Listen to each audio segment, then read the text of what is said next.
কোনো কন্ট্রাস্ট আপনি পাচ্ছেন কিনা? শেখ হাসিনার শেষ সফর ছিল চীন এবং বাংলাদেশের প্রধানমন্ত্রীর প্রথম রাষ্ট্রীয় সফরও মালয়েশিয়া এবং চীন। মালয়েশিয়া সফর থেকে তারেক রহমান কি পেলেন, চীন সফর থেকে কি পেলেন, এই বিষয়গুলো আসলে বিবেচনা করা জরুরি। যে কাজের জন্য গিয়েছিল, যে শ্রমিকদেরকে যে উপর যে নিষেধাজ্ঞা বাংলাদেশে, সেই নিষেধাজ্ঞা তুলে নেওয়া হলো না। আমাদের সাথে কানাডা থেকে যোগ দিয়েছেন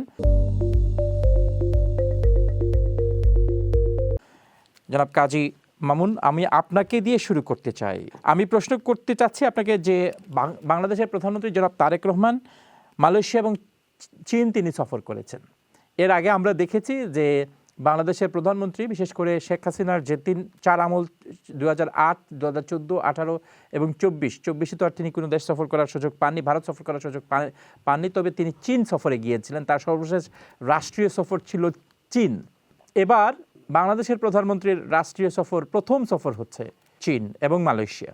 এখানে কোনো কন্ট্রাস্ট আপনি পাচ্ছেন কিনা? শেখ হাসিনার শেষ সফর ছিল চীন এবং বাংলাদেশের প্রধানমন্ত্রীর প্রথম রাষ্ট্রীয় সফরও মালয়েশিয়া এবং চীন। তবে একই সাথে যেহেতু দুটি দেশ তিনি সফর করেছেন, সেই হিসাবে চীন প্রথম সফর। পার্থক্য কি? আমি যেটা বুঝতে পারছি আসলে জিওপলিটিক্স এর দিক থেকে চিন্তা করতে গেলে, যে তারেক রহমান ভারতে গেলে তার রাজনৈতিকভাবে তার যে অবস্থানটা তৈরি হতো দেশের ভিতরে এবং বাইরে, বিশেষ করে আপনার কূটনৈতিক সম্পর্কগুলো যেভাবে আসলে বাংলাদেশকে ইফেক্ট করতো, সেদিক থেকে মালয়েশিয়া এবং চীন ডেফিনেটলি তার জন্য হচ্ছে সেফেস্ট ব্যাট হিসাবে ছিল।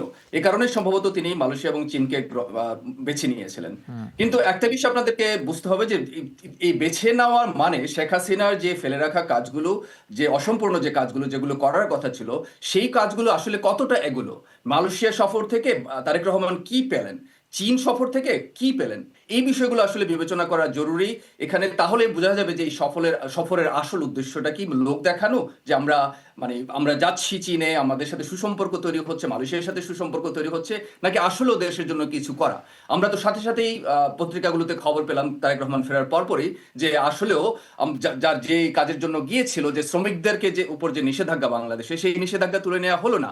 তাহলে বরঞ্চ যেটা দেখলাম যে আমরা ভালো ভালো ফটোশুট দেখলাম। একই কাহিনী হলো চীনে, আমরা এমন কিছু পেলাম না যেটা আসলে বাংলাদেশের জন্য ভাগ্য পরিবর্তন করতে পারে।